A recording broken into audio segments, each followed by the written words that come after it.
Assalamualaikum warahmatullahi wabarakatuh. Perkenalkan, nama saya Rajib Nur Arasi Muntaha dari Prodi S1 Informatika kelas C224 dengan NIM 20124067. Nah, pada kesempatan kali ini saya akan mendemonstrasikan aplikasi pengelolaan keuangan yang saya buat untuk memenuhi tugas EAS mata kuliah pemrograman berbasis objek.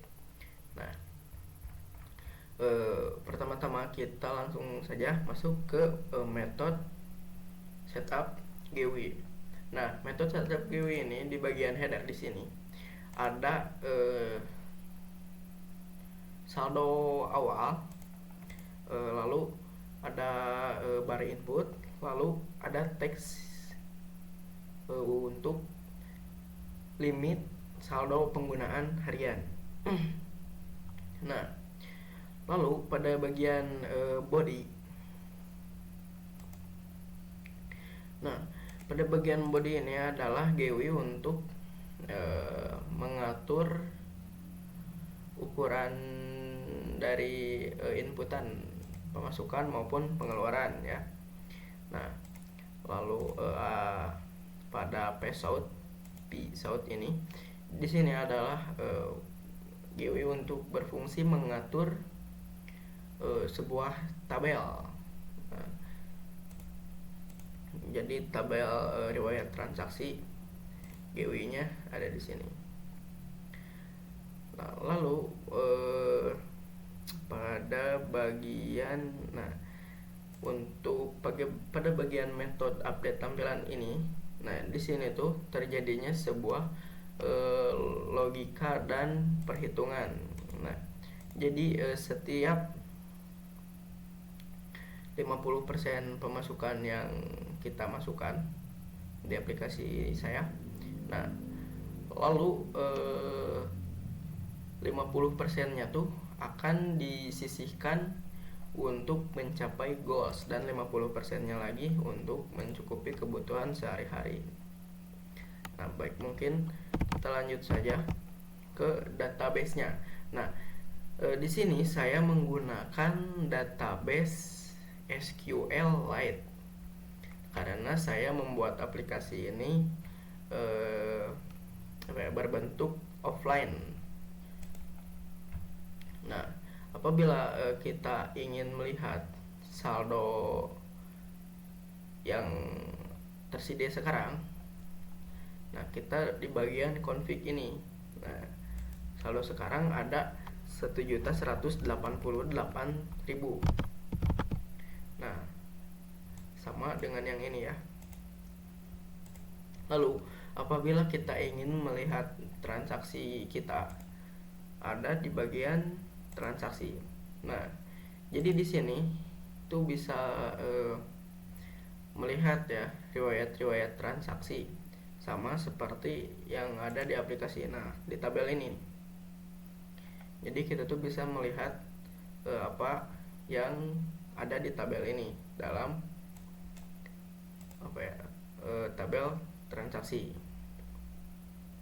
Nah, langsung saja kita ke review aplikasinya.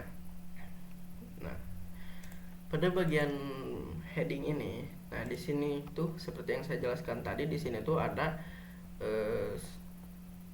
saldo kita. Nah, jadi setiap kita menginputkan saldo, misalkan 1.200.000, nah simpan, maka saldo akan ikut berubah. Nah, lalu kita juga bisa mengatur tujuan kita, goals kita nih. Kita tuh misalkan dalam beberapa bulan ke depan ingin memiliki sebuah barang, misalkan motor. Nah, saya set harga 12 juta. Lalu di sini kita memasukkan pemasukan kita per bulan ya. Misalkan berapa ya? 1.200.000. Nah, kita klik OK. Nah, otomatis sisa jatah jajan harian ini akan ikut berubah menyesuaikan goals yang akan kita capai. Nah, lalu pada inputan pengeluaran ini berfungsi untuk mengelola pengeluaran kita.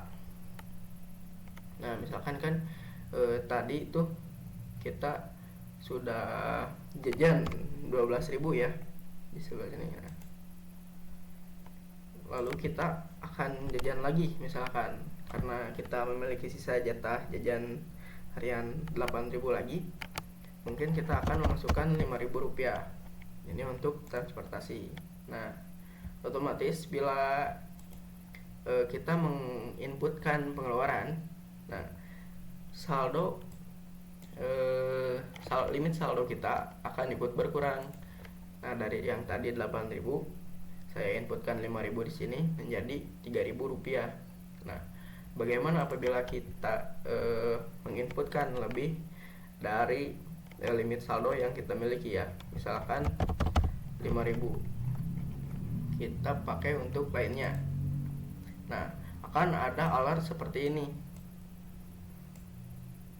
Kita klik yes, maka limit saldo menjadi 0 seperti ini. Bagaimana bila kita menginputkan pengeluaran lagi, misalkan 2.000. Nah, kita klik jajan. Nah, akan ada limit alert seperti ini. Nah, lalu apabila kita menginputkan selain angka, misalkan kita inputkan apa saja, nah maka akan error ya, maka akan keluar alert seperti ini. Begitupun dengan inputan yang di sebelahnya. Nah ya. Jadi untuk inputan ini hanya berlaku untuk angka. Nah, lalu kita juga bisa menghapus tabel. Nah, misalkan kita salah menginputkan tadi, harusnya 20.000 malah jadi 2.000 nih. Kita langsung saja klik kolomnya, lalu kita klik hapus transaksi pilihan. Nah, akan ada seperti ini, klik yes dan hilang. Saldo pun ikut kembali ya. Nah, kita masukin 20.000 kebutuhan. Nah, lalu kita lihat di MySQL Lite-nya apakah berubah. Kita klik refresh. Nah, otomatis tabel transaksi juga akan ikut berubah ya. Lalu kita klik config untuk memastikan, dan di sini ada 2.358.000. Nah, kita lihat di aplikasinya dan sama ya. Nah, lalu bagaimana apabila kita memenuhi progres ini ya. Tadi itu saya ngesetnya tuh di 12 juta, maka kita akan menginputkan 10 juta. Kita simpan masukan. Nah, progres ini akan 100%. Seperti itu ya. Mungkin hanya itu yang dapat saya jelaskan dalam aplikasi saya. Terima kasih. Wassalamualaikum warahmatullahi wabarakatuh.